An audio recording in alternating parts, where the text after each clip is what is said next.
estava falando sobre isso. Então, seguindo aqui, gente, eu vou passar para vocês o cálculo de profundidade do poço, né? Então, como a gente viu já, a gente tem a lâmina d'água, tá? Lâmina d'água é a profundidade, tá? Da distância aí da plataforma até o fundo do mar, tá? Então, dessa parte da plataforma que está submersa, melhor dizendo, né? Que seria o nível do mar até aqui. Mas outra coisa é a profundidade do poço. A gente já viu também isso lá atrás, né? Que a gente vai ter as reduções, né, de 30 polegadas, de 20 polegadas, 13 3 oitavos, 9 5 oitavos, 7 polegadas aqui.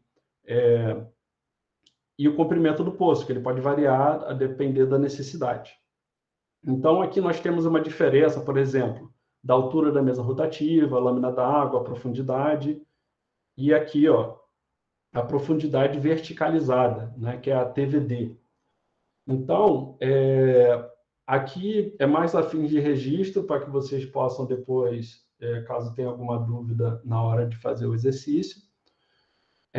Esse letdown aqui, que a gente vai ver que é a diferença, não é? Vai depender, por exemplo, a plataforma que perfurou, a mesa rotativa, pode estar com essa distância em relação ao nível do mar. Mas depois chega uma sonda de intervenção, pode ser uma sonda de completação, ela é simplesmente mais baixa, tá? Então, essa diferença, né, entre a sonda que executou a perfuração e uma sonda de intervenção, tá? Essa diferença aqui a gente chama de letdown, tá bom?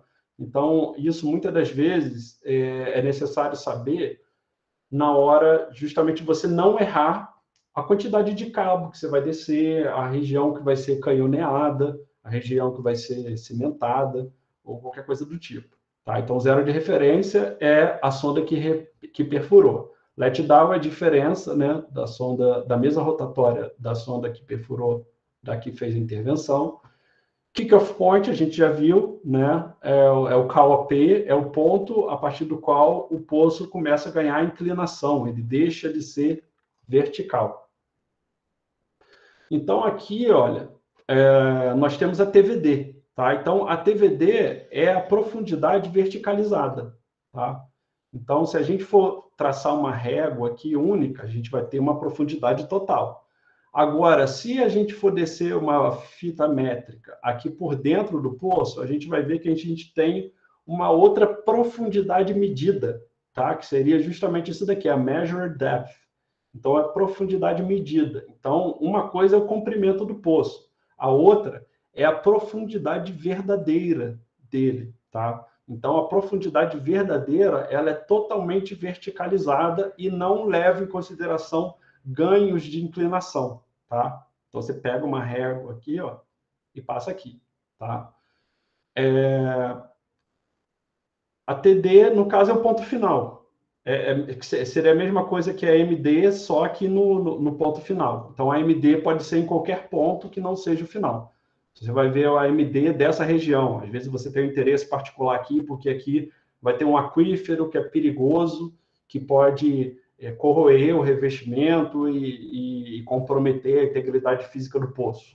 Então, enfim, pode ser por N motivos aqui, você precisa fazer esse cálculo.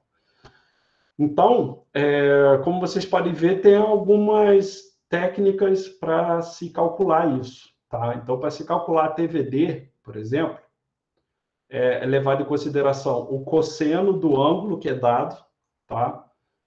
Vezes a profundidade medida, MD, menos o kick-off point, né? Essa profundidade. Então, ele só pega esse trecho aqui, né? Tá vendo? Só esse trecho aqui. Então, essa parte aqui não me interessa, né? E essa parte aqui também não interessa, no caso desse exemplo. Aí, aqui no caso também, eu vou somar com kick-off point. Então, isso daqui eu consigo obter a TVD. Então, aqui, por exemplo, olha. Então, a mesa rotatória da sonda que perfurou, né? 25 metros. Seria aqui, ó. 25 aqui. Da sonda de intervenção, seria essa daqui, 20 metros.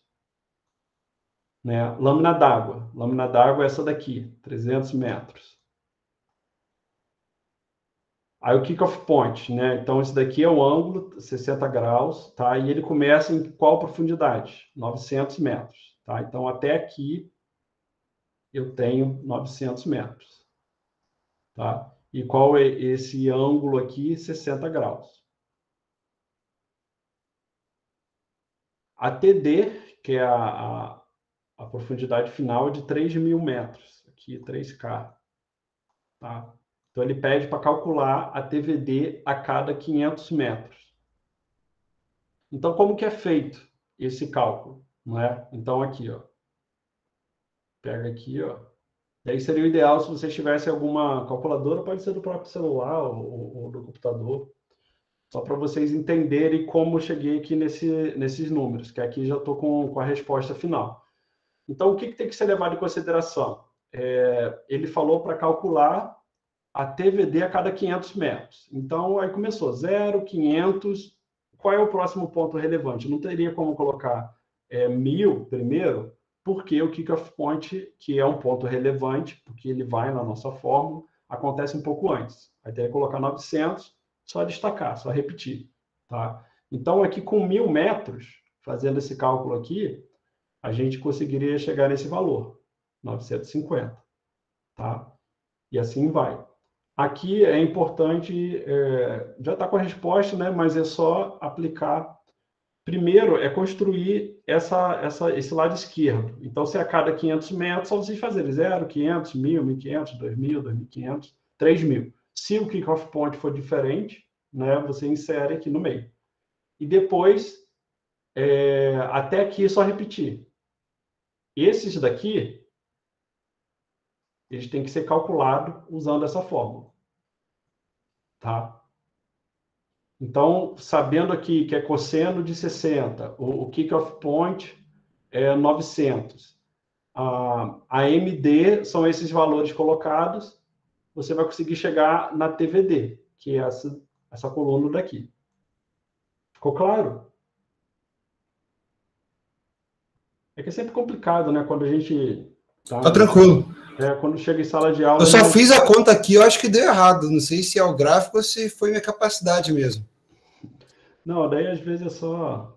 Deixa eu ver aqui, acompanhar. Mais alguém? Eu baseei em 3.000 para ver a TVD mesmo. Sim. Eu peguei a TD. Vamos ver aqui fazer um cálculo simples aqui. Se vai. Ah, tá. Posso simplificar assim. Espero que essa minha calculadora aqui do computador, deixa eu ver, científica, se ela vai ter o cosseno.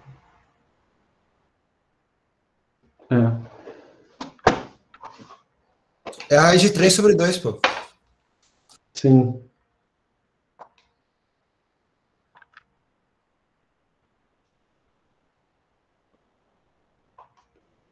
Você achou quanto aí?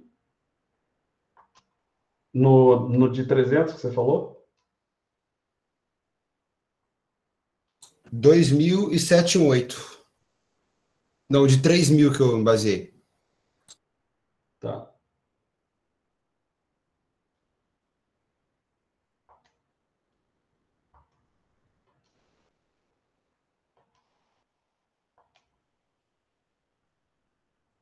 O meu deu correto. O que eu fiz primeiro? Primeiro eu botei aqui o meio, né, que é o cosseno de 60. Aí eu multipliquei pela diferença, no caso de 3.000 menos 900. Professor, eu confundi o cosseno de 60. Ah, tá. Então refaz aí para ver se consegue chegar. Então, meio. Ó, cosseno 60, meio. Aí 3.000 menos... Qual o valor de... 900. 900. Então, 2.100 vezes 0,5 mais... Sim, deu certo. 900. 1.950. Conseguiu pegar o Pedro? Acho que o Pedro também estava perguntando ali. Podia repetir? Eu fiz aí o exemplo de 3.000.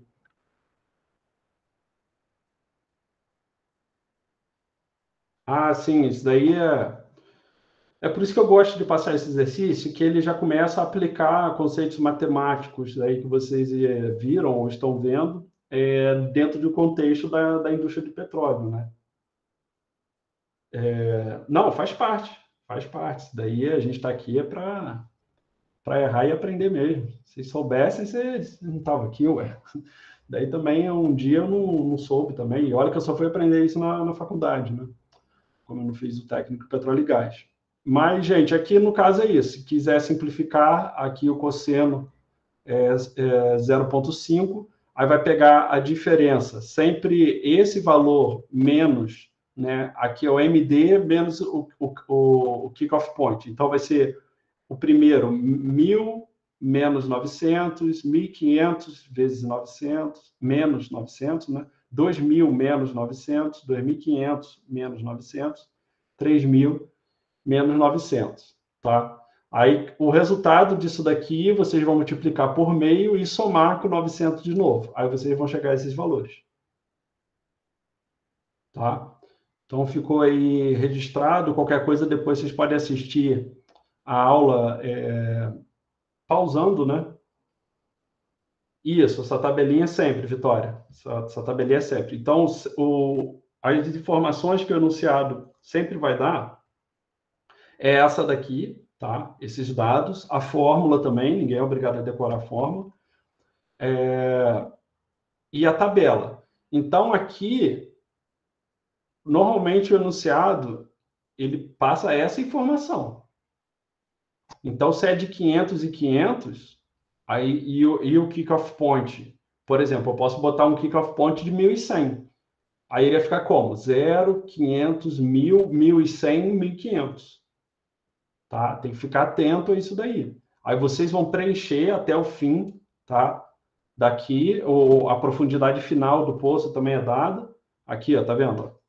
TD, profundidade total, 3.000. Então, você sabe que o poço acaba ali. Então, se eu falasse ali 4.000, você teria que ir um pouco mais, até 4.000. Tá? É ficar atento a essas informações, o significado delas. Então, tá tudo aqui no slide, tá? Tá gravado aí, para vocês tirarem dúvida depois. Aqui, aqui já é um outro exemplo também que eu passei. E aqui também a gente leva em consideração a fórmula da pressão hidrostática. Então, esse cálculo, deixa eu ver se ele está aqui na frente. Engraçado que ele não parece. Agora, eu não lembro se eu passei esse cálculo para vocês na parte de perfuração. Passei? Me ajuda a lembrar aí. Professor, eu acho que você passou sim. Passou sim. É isso que eu estou lembrando aqui. Mas eu não lembro se eu passei esses exercícios aqui, por exemplo, esse daqui, que está com o número quebrado e tal. Mas agora que eu estou passando, eu acho que eu já abordei isso para vocês. Tá? Porque eu lembrei da pressão hidrostática. Eu lembrei aqui, na verdade, da pressão hidrostática. Esse daqui, do kick-off point, eu não lembro se eu passei. Mas o da pressão hidrostática eu lembro que eu passei. Tá? Então, vou passar esse daqui, o Pedro. 0,17. Esse daqui eu acho que eu passei.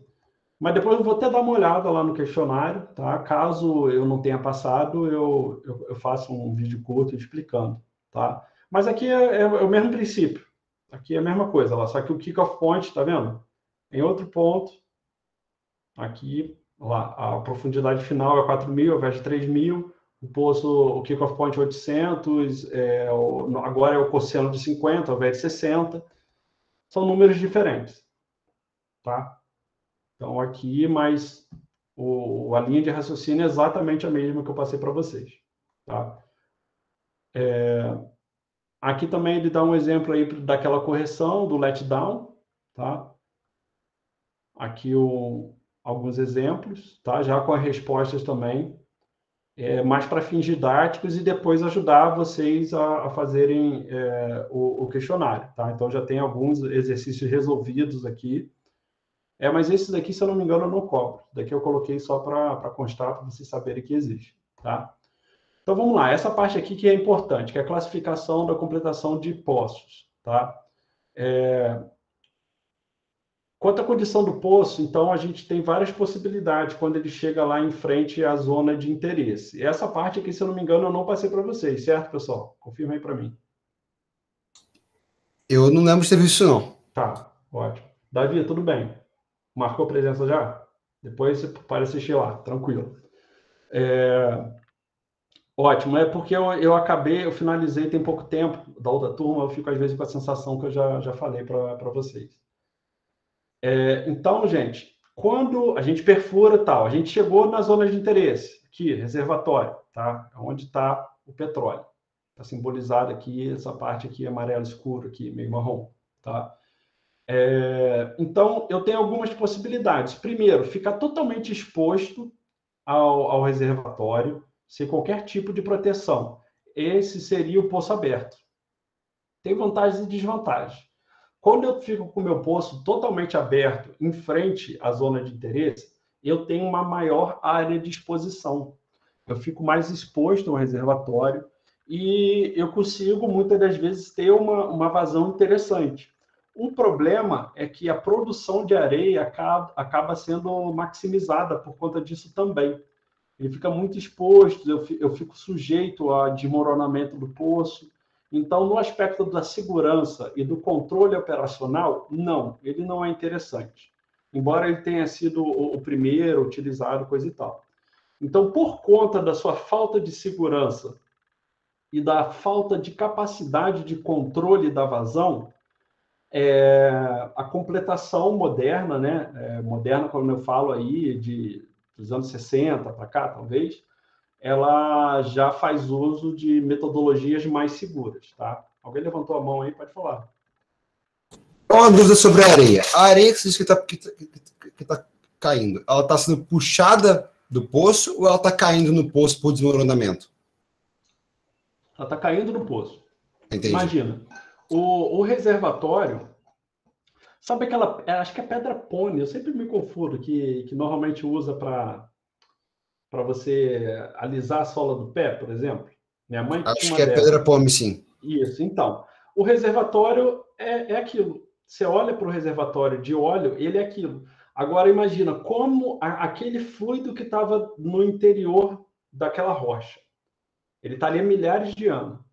Só que ele está a uma pressão muito grande ali dentro. Quando ele vê uma válvula de escape, que é o poço, ele vai por ali. Ele quer vazar pelo poço, né? Porque ele está numa pressão muito grande dentro do reservatório, ele quer sair. Só que quando ele sai, ele arrasta alguns pedaços dessa rocha, alguns pequenos pedaços, algumas partículas do tamanho de grãos de areia, tá? Então, ela, na verdade, é parte do reservatório se desmanchando e sendo arrastado pelo óleo, pela água e pelo gás que está no reservatório, tá? Então, é o reservatório se fragmentando, tá? Então, olha, isso é prejudicial.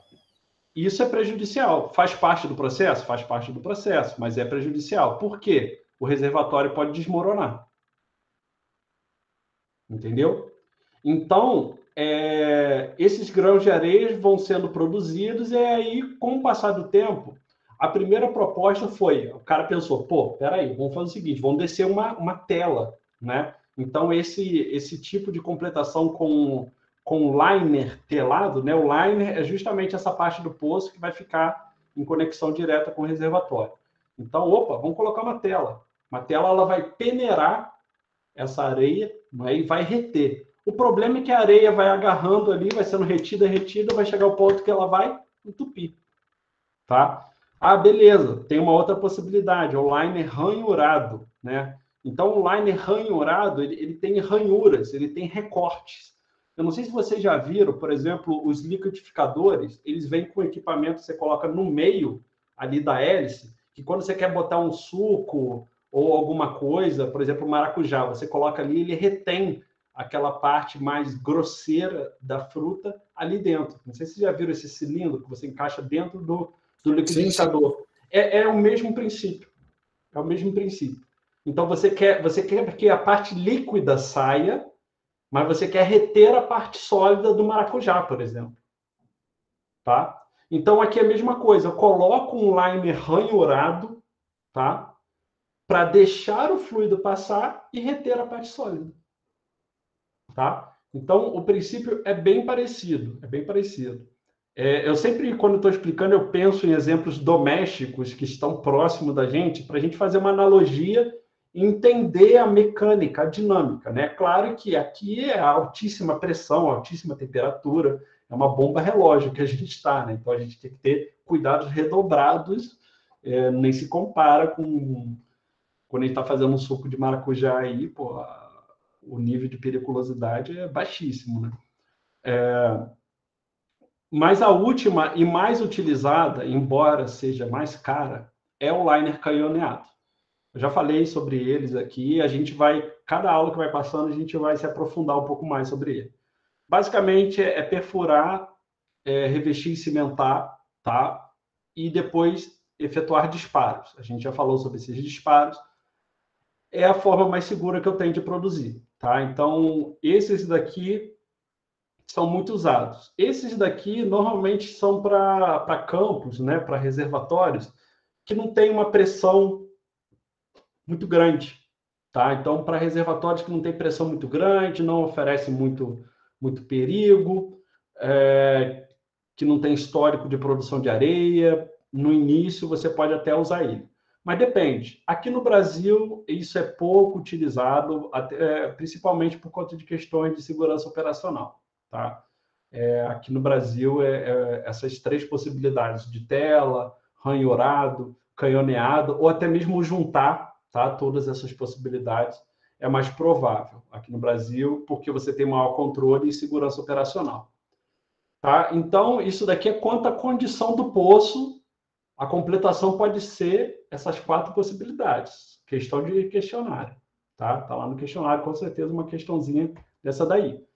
Então, quanto ao número de zonas explotadas, lembrando aqui, explotadas é um termo sempre associado ao uso de um bem mineral com fins comerciais, tá? Então, a explotação de carvão, a explotação de minério, a explotação de petróleo, tá? Então, explorar no contexto de petróleo é pesquisar, procurar, tá? Explotar, você já encontrou, você está produzindo, tá? E obtendo retorno financeiro através disso. Então, imaginem, eu tenho algumas possibilidades. A gente vai ver aqui que eu tenho um equipamento importante, que é o PAC, a gente vai ver com um pouco mais de detalhes, tá? As possibilidades de PAC, mas basicamente ele veda. Ele não deixa o óleo passar por aqui, tá? Então, ele veda esse espaço anular. Então, o óleo que está saindo do reservatório, ele vai sair do reservatório e só vai ter uma possibilidade. Essa. Tá? Então, uma vez que o packer tá instalado aqui, está vedando o espaço anular, eu vou ter essa possibilidade. Então, eu posso ter uma zona de intervalo, desculpe, simples. Né? Então, só um intervalo produz. Agora, imagina que eu estou perfurando um poço, encontrei esse reservatório A, tá? Reservatório A aqui. Perfurei, sei lá, mais 500 metros, tá? E encontrei esse reservatório B, tá? Tem aqui o segundo reservatório. Então, o que acontece? Esse tipo de completação é a completação conhecida como seletiva. Aqui eu tenho um equipamento que a gente vai ver mais à frente, mas é slide sleeve. E ela pode permitir ou não a entrada de fluidos por aqui, tá? Então tem como eu acionar ela lá da superfície e fechar, por exemplo, e travar essa zona aqui. Então repare que esse óleo que está sendo produzido aqui do reservatório A, do reservatório do topo, ele está empacotado por packers, né? Ele tem um packer que está empacotando o topo e tem um packer que está empacotando a base, tá? Então, esse óleo, ele não tem condições de fluir aqui para baixo, tá? Então, se ele quiser fazer isso daqui, ele não consegue, tá? Então, o óleo, e se ele quiser subir para o espaço anular aqui, também ele não consegue. Então, o empacotamento de zonas, não é? Que seria isso daqui, tecnicamente falando, é isso. Ele só dá uma opção de produção, de sentido do fluido. É essa, tá? E tem esse equipamento que a gente vai ver mais à frente, em detalhes, como é que ele funciona, que é a slide sleeve, que eu posso controlar aqui a vazão. E esse outro reservatório que está aqui embaixo ele produz por aqui, ele só tem essa possibilidade também. Isso daqui é uma stand valve, ela só permite o fluxo ascendente, nesse sentido aqui, tá? Deslocamento vertical. Se qualquer problema eu tiver um retorno de fluido, ela não permite isso acontecer, esse retorno de fluido.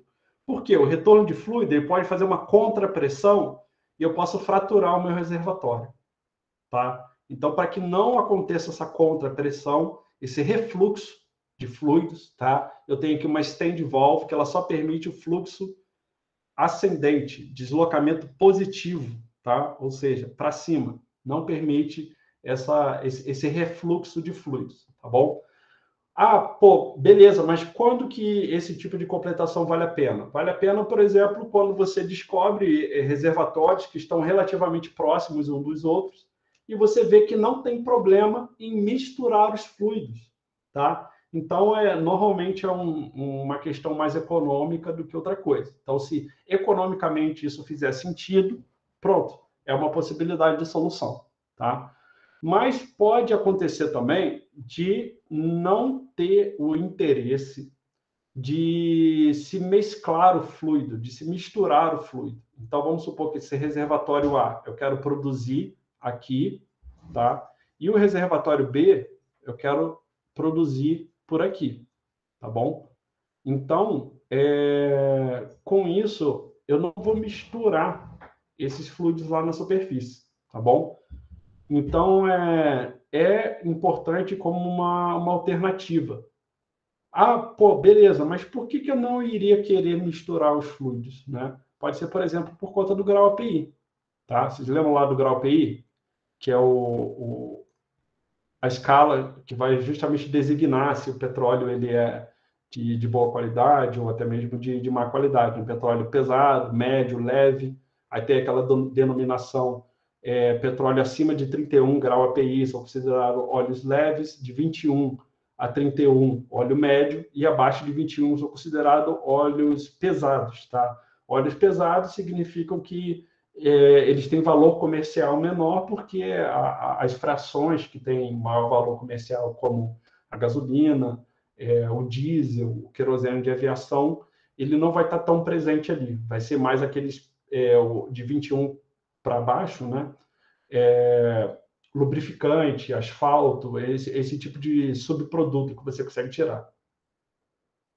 Bem que não tem qualidade, mas petróleo... isso, naftênicos...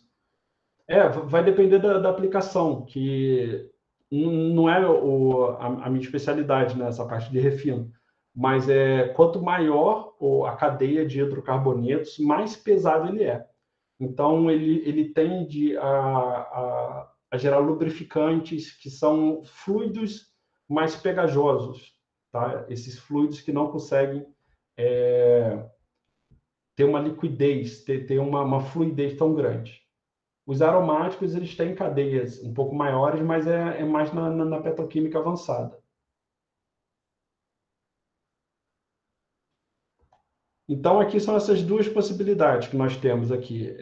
Quanto à condição da zona de interesse, tá? O poço aberto, canhoneado, telado ou ranhurado, e quanto ao número de zonas explotadas, né? Ou seja, a quantidade de zonas produzidas em simultâneo, tá bom? Então, ela pode ser simples, pode ser seletiva ou pode ser dupla.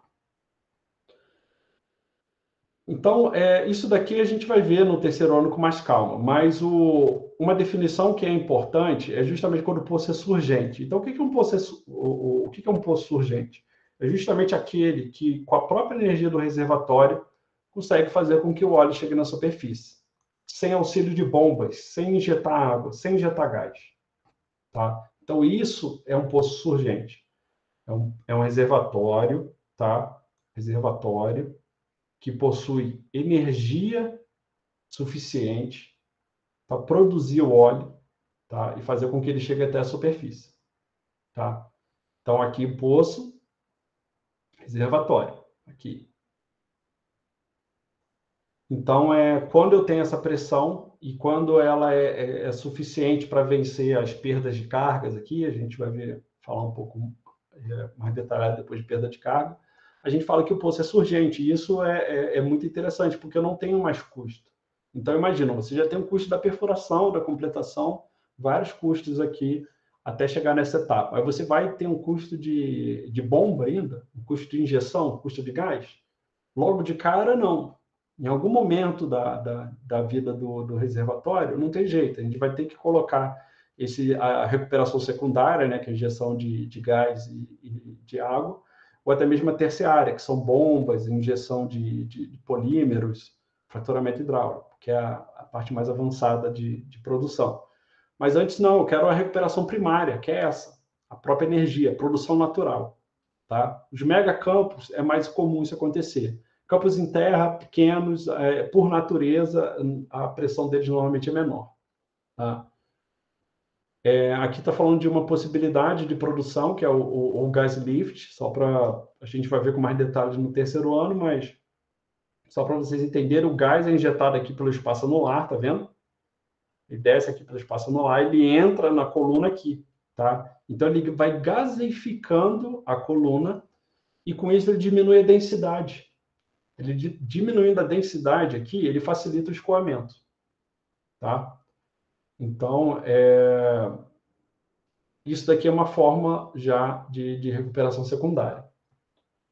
Marcelo, é isso aí que o Enzo falou, semana 12, tá? Eu coloquei lá a data, tá tudo certinho lá. Eu sempre vou realçar a semana que a gente vai estar em vigência, vai ser aquela realçada, e eu vou datando também para vocês não se perderem lá.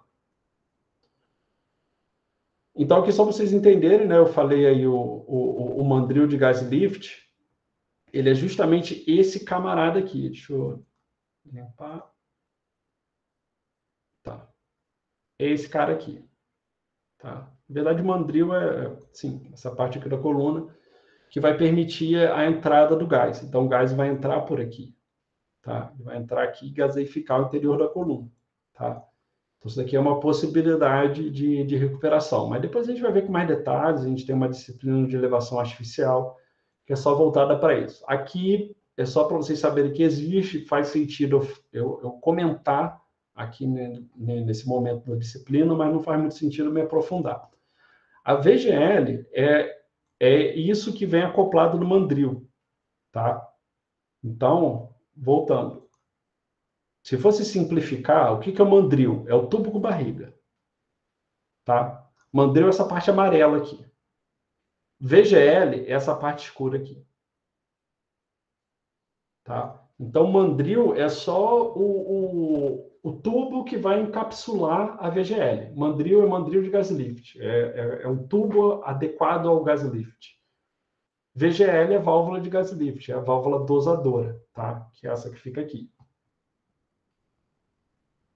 Então, aqui está mostrando, né, como é uma instalação típica de gas lift, como é que ela funciona. Eu preciso de compressores, coisa e tal. Aqui também só para fazer sentido com a cronologia da completação, aí a gente vai ver isso daqui no terceiro ano. Uma outra possibilidade de suplementação energética são as BCS, que é o bombeio centrífugo submerso. Ele tem um princípio muito parecido com a bomba d'água, né? Quem tem cisterna aí, ou poço artesiano em casa, aquela bomba d'água, ela tem um princípio bem parecido. Ela trabalha submersa ao fluido, não é? Então, já é um dispositivo elétrico que ela é instalado aqui, ó, como vocês podem ver, e tem um cabo elétrico que desce e fica aqui na superfície. Então, eu vou bombeando, vou dando energia ao fluido, mas de novo.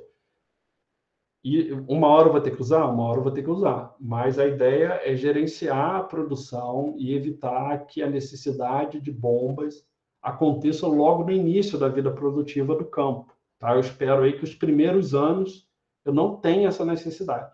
Tá? Mas quando o campo aí já tem uma determinada idade, não sei, talvez aí por volta de 10 anos, vai depender de campo para campo, os megacampos do pré-sal aí, eles têm a sua urgência um pouco mais prolongada, por mais tempo. Já esses campos maduros, que estão há 20, 30 anos, eles já têm bombas instaladas que eles já perderam energia. Tá?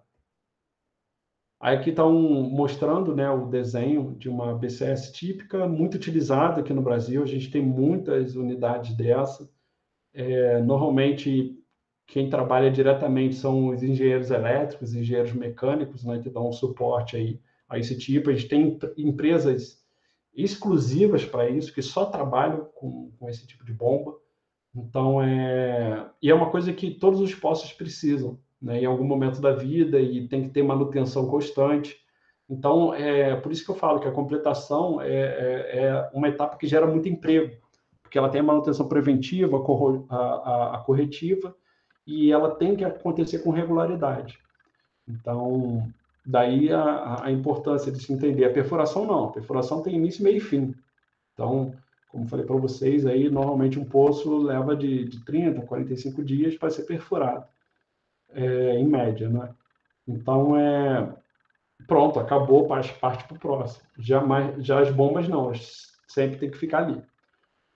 Um outro método também que é muito comum, principalmente em terra, tá? No mar não se usa, é o cavalo de pau, né? O bombeio mecânico convencional.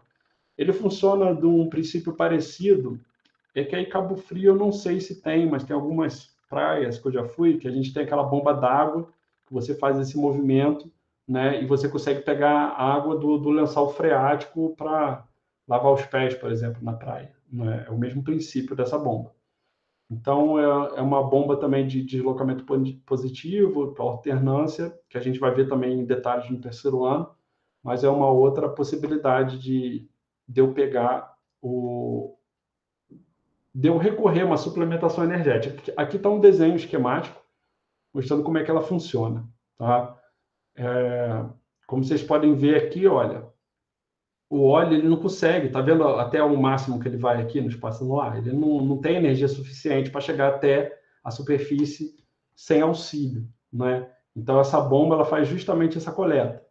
Aqui tem a válvula de pé, a válvula de passeio, mas aqui eu não vou entrar muito em detalhes não para não confundir vocês. Mas no terceiro ano a gente vai ver no detalhe como elas funcionam. E a última possibilidade é o bombeio por cavidades progressivas. Ele funciona como se fosse esse parafuso sem fim aqui, tá vendo? E ele vai, conforme ele gira, ele vai dando pressão no fluido, ele vai comprimindo o fluido contra a parede, e esse fluido, quando ele é comprimido contra a parede, ele vai e sobe, tá? Então, é a última possibilidade em terra também muito utilizada. Em terra é bombeio mecânico, bombeio por cavidades progressivas. No mar, bombeio centrífugo submerso e gas lift, tá? Você pode até usar gas lift, bombeio também em terra, mas com certeza o bombeio por cavidades progressivas e o bombeio mecânico no mar não, tá?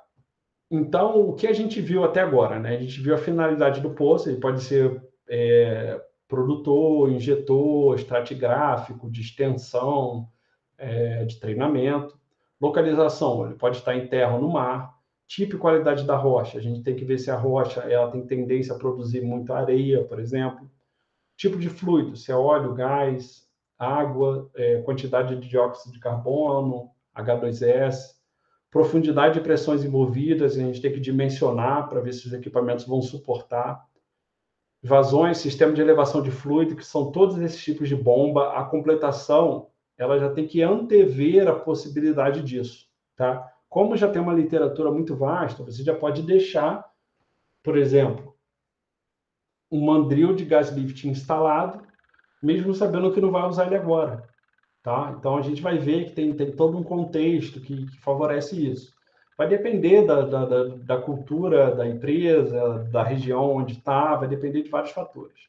As vazões, se é altíssima vazão ou não, né? Normalmente, quando é baixa vazão, não tem jeito, você vai precisar de um sistema de elevação de fluidos. Aspectos de segurança também, daí a segurança, ela depende muito da legislação, ela vai variar de país para país, tá? Mas tem que ser vista. E considerações econômicas, vai depender do contexto, né? Então, quando a gente, no início da pandemia, a gente teve o contexto do barril de petróleo muito barato, tá? Agora não, agora a gente está no contexto de barril de petróleo muito alto, como não se vê, se não me engano, há 5 ou 7 anos, que o preço do barril não chegava a valores tão elevados. E isso sai impactando toda a cadeia produtiva global, não é?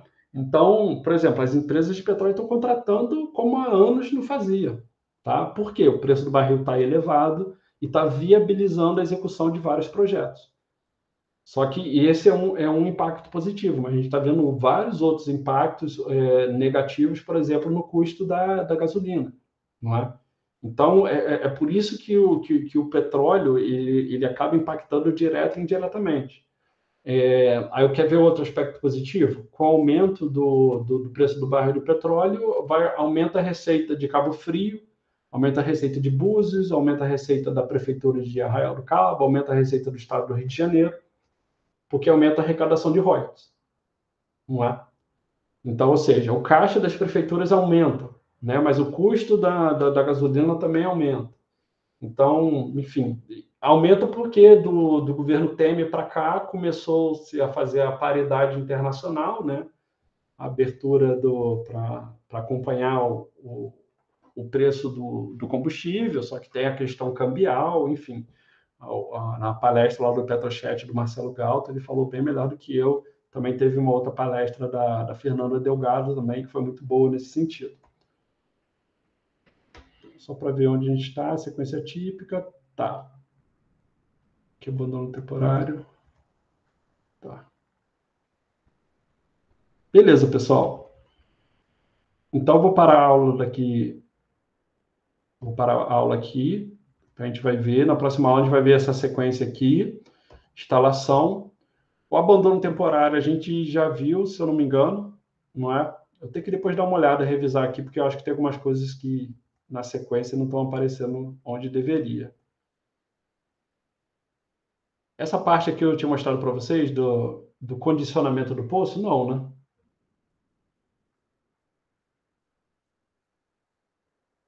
Não, condicionamento não. Mas o abandono temporário, com certeza eu falei. Sim, então é isso. É isso. Tá, vou parar a gravação aqui.